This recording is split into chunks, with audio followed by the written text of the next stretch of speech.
Welcome to Scrambled, your space for fertility, owning your 30s, and the scramble that makes it all worth it. Welcome back to Scrambled, everybody. Today's conversation is going to be a bit of a shift in gears for us here at Scrambled. We've spent a lot of time focusing on hormones in the context of fertility, but as women, our hormonal journey doesn't stop there. I'm so excited to introduce today's guest, Cynthia Thurlow. She is a perimenopause and menopause expert, nutrition educator, and nurse practitioner who is truly passionate about helping women live vibrant, healthy lives. After years working in Western medicine as a nurse practitioner, she began to see gaps in treating symptoms alone, and she shifted her focus to functional nutrition and hormone health. Now she helps women reclaim their energy, overcome weight gain and cravings, and actually feel like themselves again. I'm so excited to have this conversation with you, Cynthia. So welcome to Scrambled. Thanks for having me. It's my pleasure. We were chatting a bit offline before we started recording about hormones in general and what they look like for women throughout their lives. So we're going to get into that in today's episode. But would you mind just starting with telling us a little bit more about yourself and your career and sort of how it's evolved over the years to be where you are now? I'm a retired in the respect that a retired adrenaline junkie. So I trained in inner city Baltimore. I was an ER and trauma nurse prior to becoming an NP. As a nurse practitioner, I spent 16 years in clinical cardiology. So I was hospital management, clinic management, and about probably 12 years ago, I started becoming increasingly disillusioned with the traditional allopathic model. Largely because, and I was way ahead of the curve, let me be clear, like no one back then was talking about lifestyle as medicine. They all thought I was crazy. And I just said, I'm more interested in deep prescribing. I'm much more interested in spending more time talking to them about nutrition and sleep and stress management and exercise.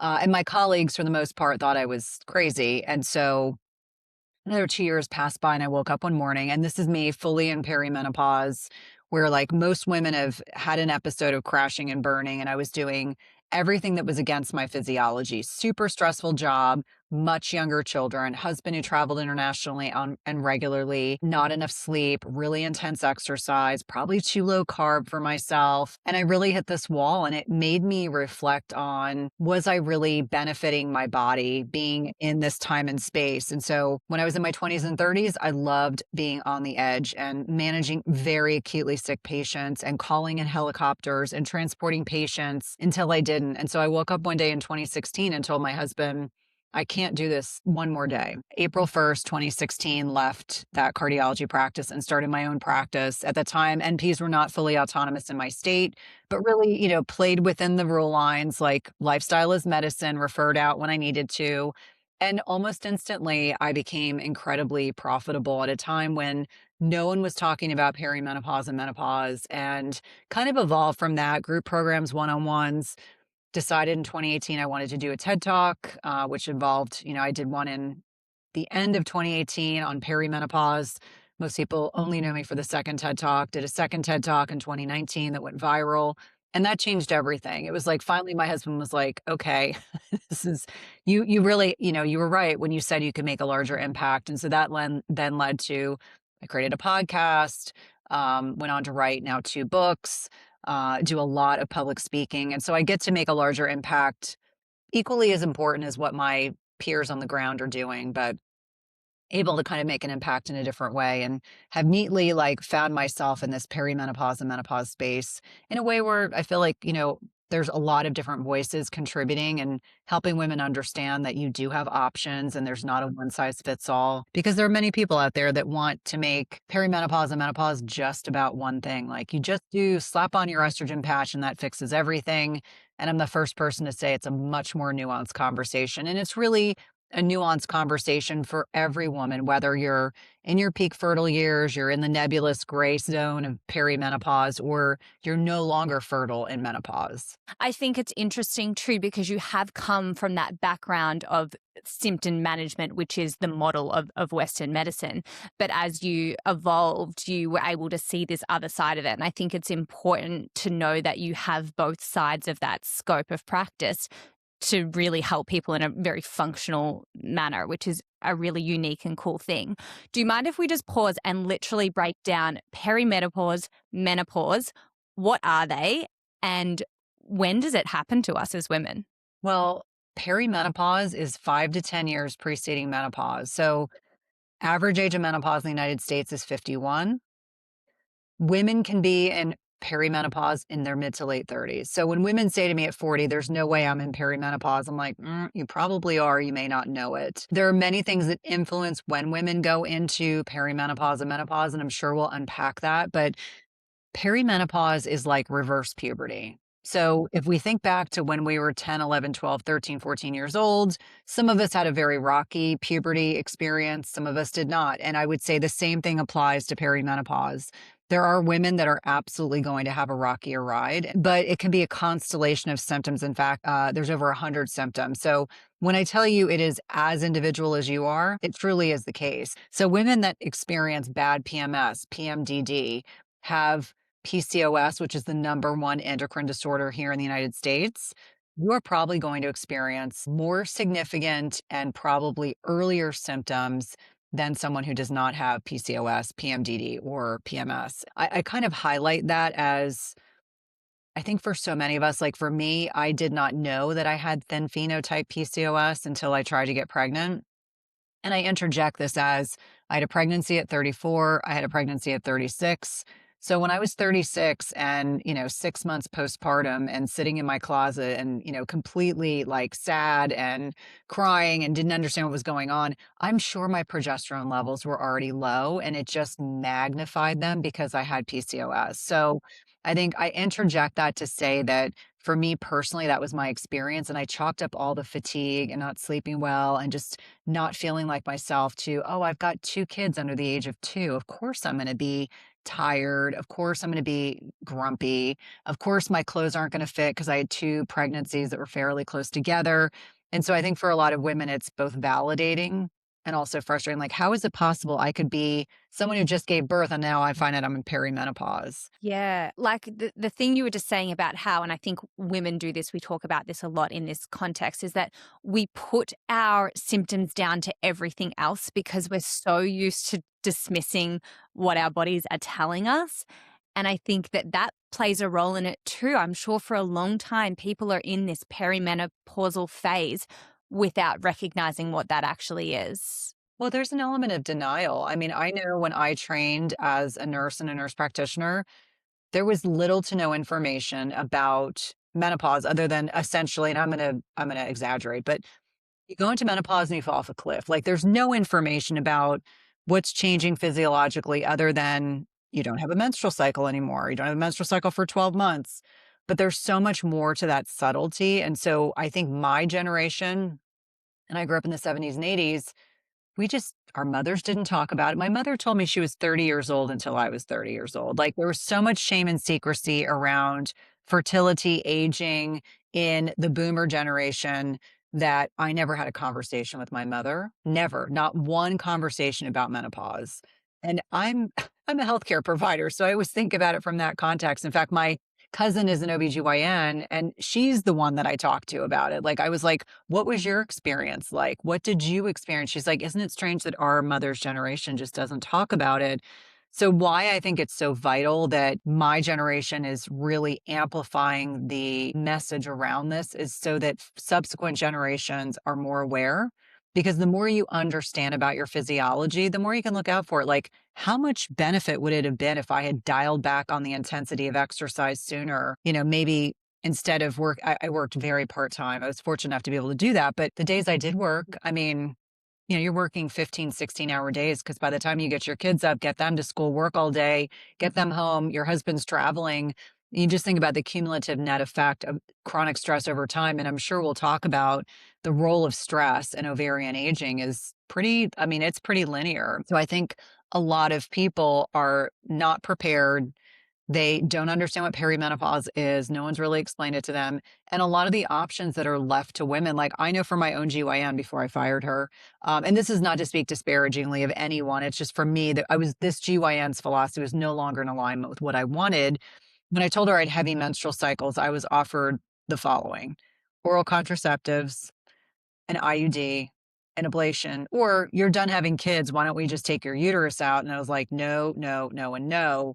understanding that women have more options than just that. But that is like the traditional allopathic toolbox.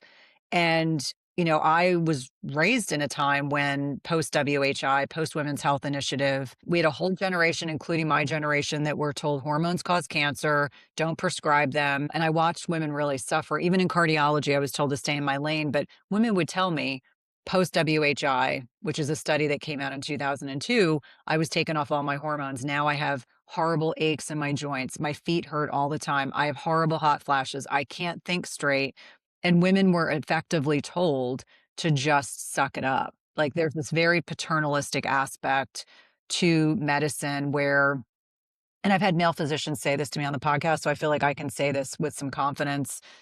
Men would never put up with what women have been expected to put up with. When he said that to me, it was so validating. And I was like, you're absolutely right. Like even the estrogen patch shortage right now, there would be never be a shortage of erectile dysfunction meds. But of course, we will have a shortage in HRT. So if someone's listening right now and this is like ringing in their ears and they're going, perhaps I am in that perimenopausal phase of my life and perhaps they're younger than they thought what was normal, what is your advice to them? Who do they go to? Do you go to your general practitioner? Do you need to see a gynecologist? Like where do women start? That's a really great question. So I think it's really dependent on the education of the prescriber. I'm saying prescriber because right now there is a pushback on using the word provider. So prescribers are a differentiator because it's physicians, nurse practitioners, midwives, physicians assistants, because we can prescribe medications. So number one, it's figuring out, is this an area of expertise? So it could be a GYN, it could be a midwife, it could be an MP, it could be a PA, it could be a general practice doc.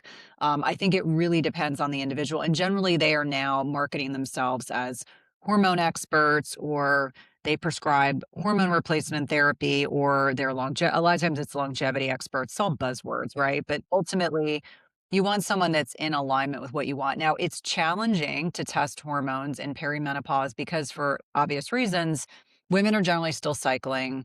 For many women, they might be on long-acting reproductive contraception. So that can mess with whether or not they're having cycles.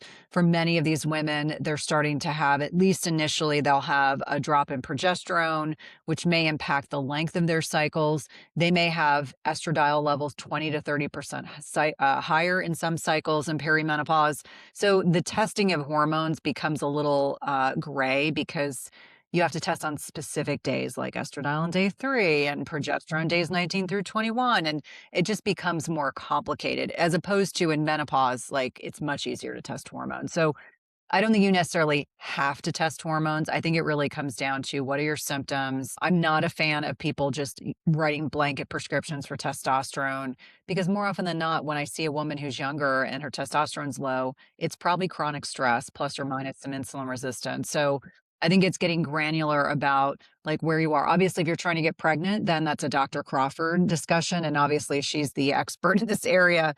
But I always remind women, if you are symptomatic, like if you say, Cynthia, the week or two prior to my menstrual cycle, I am more anxious, I am more depressed, and I cannot sleep. Well, this is like an easy fix or an easy way of addressing it. It's like your progesterone is probably lower. So do we start you with either oral micronized progesterone? If you don't have a peanut allergy, that can be fine. If you do, then we can compound it. And if we compound it, we could literally make it any dosage we want, 50, 75, 100 milligrams, 200 milligrams. Versus if you take the oral micronized, it's, in a peanut oil. And if you have peanut allergies, not a good option, but usually in 100 or 200 milligrams. That's a good starting point. And for a lot of women, that works really well and very effectively. Because one thing that people forget is that progesterone is not just this luteal phase hormone. It also nicely correlates with GABA. So GABA is our main inhibitory neurotransmitter. And what many people forget is that when you have less and less progesterone, you may see more anxiety, more depression, more mood disorders, more irritability. You may see more insomnia related issues. Like I know when I was still getting a menstrual cycle, I was that person the week before my cycle where I was like, why do I feel like crap? And it was not because I was not eating well or not exercising, not prioritizing sleep. It's just my body with less hormones was much more symptomatic. Now, farther into perimenopause, women generally benefit from instituting estradiol therapy.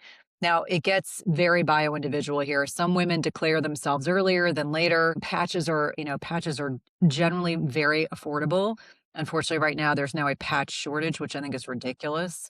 And people are spending, instead of $5 a month, in some instances, $100 a month. And I'm like, this is Disgusting. criminal. It goes again with this patriarchal system that let women suffer long enough. And so, at some point, adding in estradiol therapy, which is important for serotonin synthesis, is important for melatonin. Melatonin, like all other hormones, declines with age. So melatonin becomes really important. And I find for a lot of women, like before I put on my patch, like Monday is my patch day, Monday and Thursday. And so for me, I seem to travel a lot on Sundays, and I can tell if my estrogen levels are starting to drop off because I'm just kind of irritable in the airport.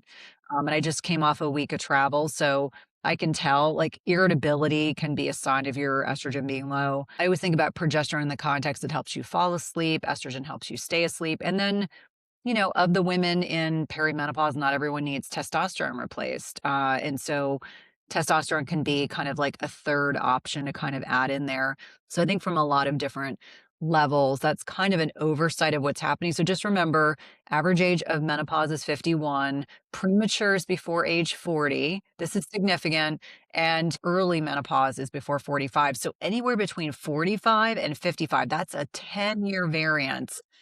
That is huge. And the biggest takeaway that I want for younger women to understand is if you go into menopause before the age of 40, that is an emergency because we expect, as middle aged women, we expect to spend a third or half of our lifetime with less hormones.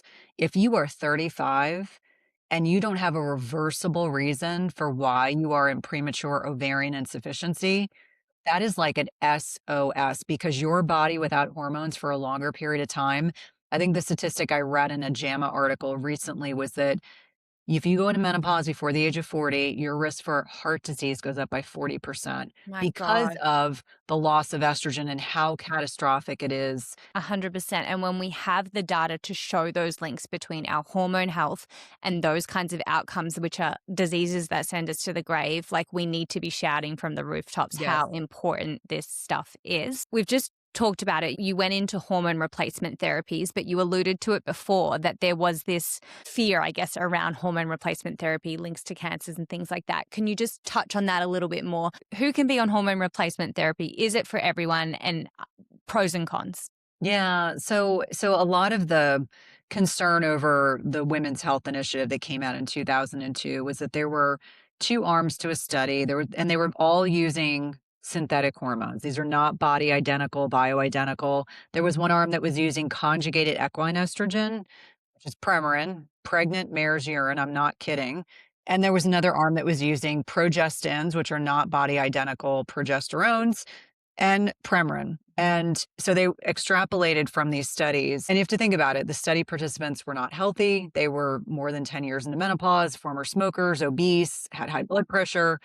And they're trying to intervene at a time when if you've been without hormones for 10 plus years, you require more workup before hormones are reinstituted. Because you can imagine, like, a little bit of inflammation, a little bit of soft plaquing, like you just start thinking about those things. And so what came out of this study was this understanding of taking hormones causes breast cancer. Taking hormones increases your risk. And actually, it was more the progestins that were the problem. But what came out of that for clinicians was the message of hormones cause cancer, therefore don't prescribe them. So an entire generation of clinicians were brought up in that. And then patients were fearful. Like prescriptions, I think, dropped by 90% within like 2 to 3 months after the WHI. So catastrophic effect on women. So then we fast forward into the 2010s and growing awareness. People are starting to talk about how that information was not properly interpreted. And then in 2018, like things started to at least move forward. Now the black box warning is off of vaginal estrogen, which is like a starting point. We're like, thank God. Vaginal estrogen is not systemically absorbed in most people and really important. So when we're talking about hormone replacement therapy, there are some kind of broad-based contraindications. That's like a fancy way of saying things we should not be using it for. If you're currently being treated for breast, ovarian cancer, like active cancer treatment, probably not the time to start it. If you recently had a pulmonary embolus, which is a blood clot to the lungs, or deep vein thrombosis, which is a blood clot that embolizes to the lungs, probably not the time. But what's interesting is they're looking at oral estradiol as being the thing you want to avoid. It's transdermal estrogen just doesn't have the same systemic effects. Like it'll get your estradiol levels up, but not enough that it's going to be prothrombotic. So when I say prothrombotic, likely to cause clots and things like that. It's when you take, just like if you take oral contraceptives, more likely, if you're getting systemic effects, more likely to have side effects. There's not a lot of true contraindications. If you have like overt liver disease, I mean, it's like you're teasing the most subtle things out. Oh, if you have a coagulation issue, probably worth, looking a little more deeply. But beyond that, it's like every woman deserves to have a conversation with a licensed prescriber. They go over your history, they go over what your goals are, and then you come up with a plan. And for some people, it may involve diagnostic imaging. So I talk a lot. Remember, I had this big cardiology background. Some of the diagnostics that we will sometimes do. So if we do a CAC, which is a coronary artery calcification score, that's looking at hard plaque. I'm not really worried about hard plaque. It's the soft plaque that's a problem. So we look at a CT angio. And so that's evaluating to see, is there any significant soft plaque? Because that's the stuff that breaks off. This is the point. Yes, a CT angio is more expensive. However, it gives you better information. And if you want even better than that, there's something called Clearly, which is AI assisted CT angio. Again, not your cheapest option, but if you're looking at soft plaquing, and we know women, number one, we present differently. We present later. We generally have small vessel disease. And if we go 5, 10, 15 years without any estrogen therapy, we probably have a degree of endothelial dysfunction, which is the internal lining of the blood vessel. We have low nitric oxide production. We're just much more likely to have more inflammation and potentially more plaquing, which has to be dealt with differently. We also look at carotid diagnostics. So there's something called a CIMT, carotid internal medial thickening, to assess, is there a lot of plaquing in the carotid arteries? Because we're not just worried about heart disease, we're also worried about something called peripheral vascular disease or carotid artery disease. So those are things. And then, kind of taking into account family history, risk factors, did someone have preeclampsia? Did someone have gestational diabetes? Did someone have PCOS? Did someone have fatty liver? I mean, there's just more, like that just layers into the conversation. High blood pressure, high lipids, really looking at those layered perspectives. So I think that number one, every woman deserves to have the conversation. Number two, understand there's lots of options. It's not a one size fits all. It's like, I always say, it's like an appetizer. It's like you look at a list of appetizers, understanding that some people prefer transdermal. Like I like a patch because I can put it on and not have to think about it for 3 days. I have other people that want to rub creams into their skin every day. And I'm like, oh, that's what you want to do. That's great. I don't want to run separate estrogen, separate testosterone. But there's, gels, there's sprays, there's estrogen rings that you can have placed in your vagina. There's, if you're still menstruating, you may be doing an IUD. I mean, there's so many things that people can do. There's troches. Although I'm not a fan of pellets, I mean, pellets are another option. Some people even do subcutaneous testosterone. But again, you have to be willing to be injecting yourself with hormones. So I think that there's lots of options, but the biggest takeaway is you have options. It's getting you connected with someone who's savvy and licensed to prescribe so they can go over all the options with you. Because for every listener here, whether you're in that perimenopause transition or not, you all deserve good information. Like it's really important that you yourself decide. Yeah. And for those people, I mean, hormone replacement therapy, I think, is incredibly important. And a lot of people will opt to go down that path, especially if they can find a prescriber that they trust and can have those conversations with and look at all their options and make sure that they're an appropriate candidate for it.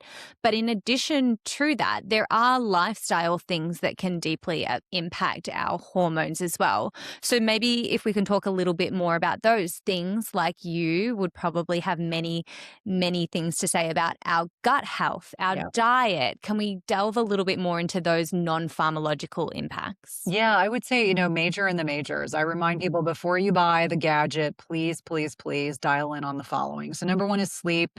We know that sleep is integral for blood sugar regulation, for mood, for gut microbiome health.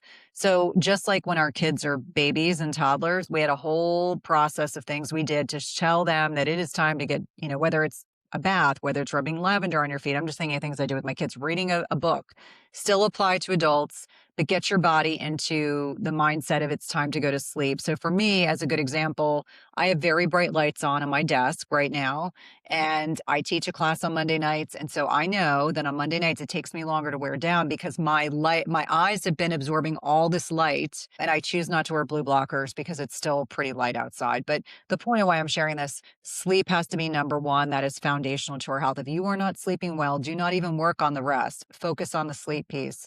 And that may involve, after doing cold, dark room, making sure that, you're not wearing super heavy pajamas, getting on that book, getting off electronics, legs up a wall, meditate, breath work, whatever it is you need to do.